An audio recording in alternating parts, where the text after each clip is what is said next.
Selby, if you can, let's start by talking about how you actually got your start in the oil and gas industry. Sure. I grew up in Oklahoma, and actually always thought I wanted to be a doctor. I majored in chemistry until the first day of my senior year, when I decided that that was not where I wanted to go, and communications was where it was at for me. Of course, at 21 years old, I didn't really have a plan with where I was going to go with that, and I landed in politics. I made some connections through some family friends with a congressman's chief of staff, and worked my way up on the state staff of a U.S. senator. And after 3 years, I'd kind of climbed the ladder as much as I felt that I could or wanted to. I lived in a small town in Oklahoma. I wanted to stay in Oklahoma, but knew that I needed, to move on. I wanted to move to Tulsa.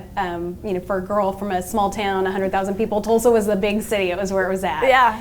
And I had a friend who worked at Williams, and she worked in communications, and one of her jobs was to post open roles. And she sent me a note one day and said, "We have a government relations job open. These never open up. Wow. You should apply."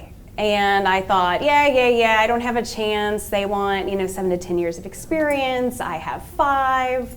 I'll submit my resume, we see what happens. And a week later, they sent me some follow-up questions, and 2 weeks later, I was in the office for an interview, and 2 weeks later, I was starting my first day. So I really did just fall into it, fortunately. And then really to get to the position where you are now, no doubt, at a young age, and really, in a position that you are now, can you talk to us a little bit more about that, maybe having the confidence to step into a role like this? For me, it was about saying yes, always keeping my radar open for new opportunity, always looking and being ready and being prepared. So even when you're in that period of waiting, where you're just hungering for what's more, just really making the most of every opportunity. So I started at Williams in Tulsa, and very quickly decided Tulsa wasn't the big city that I wanted to live in.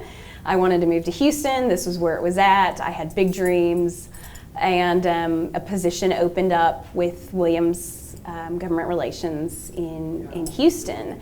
And it was a bigger role. I'd only been at the company a year, but I just really put myself forward, talked to the right people, tried to make some of the right moves, and ended up in Houston, and actually worked my way up from there at Williams. I started out with 3 states in the South.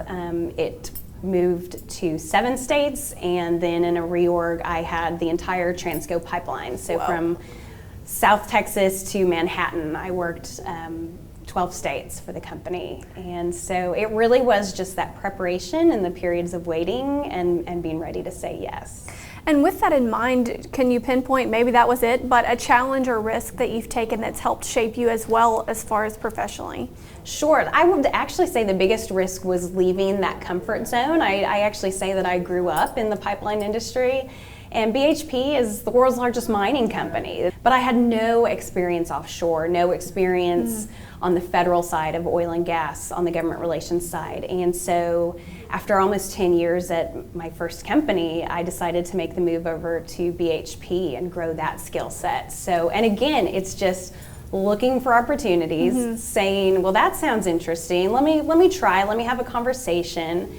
And the one thing to keep in mind, I think, especially for people coming up in their career, when you interview for a job, they're not only interviewing you, you're interviewing them. Is this somewhere I want to work? Is this somewhere I can be successful? And I did, it was a risk, but I really did have some success with the move to BHP.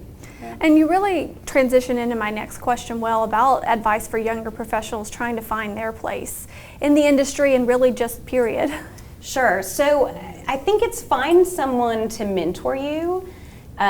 Take that advice. It's very hard when you're being mentored. You get advice and you're like, no, I know better. Take the advice that somebody is taking the time to give you. Even if it doesn't feel right, if you're second guessing it, I've never regretted taking someone more senior's advice. And just really make those connections, seize the opportunities, put yourself out there. There's absolutely no shame in self-promoting and making sure that people know who you are and know what you do and know the value that you bring to an organization. Thank you for that. Selby, what about work-life balance? Do you have advice there?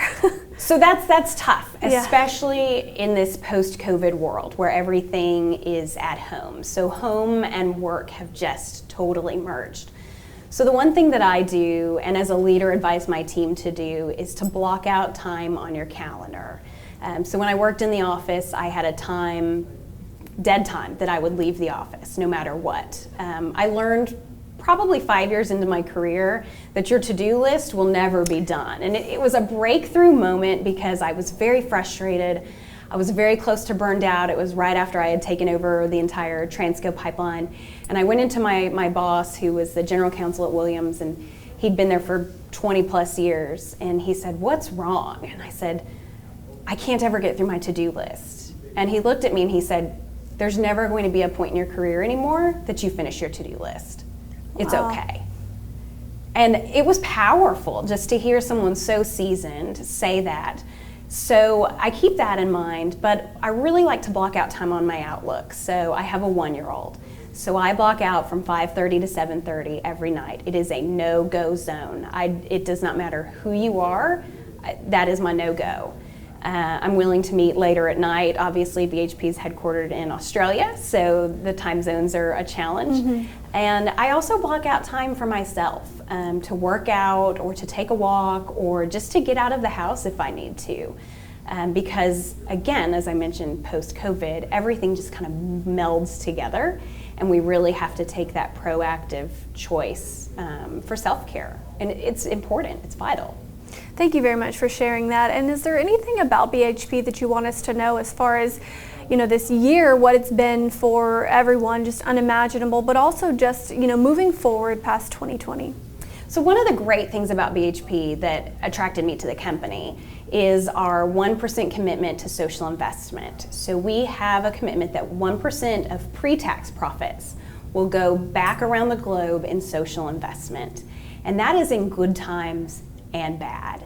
And so some of the social investment that we've been able to do in response to COVID includes making sure that students in universities, key universities to us obviously in South Louisiana, have safe housing and safe dorms.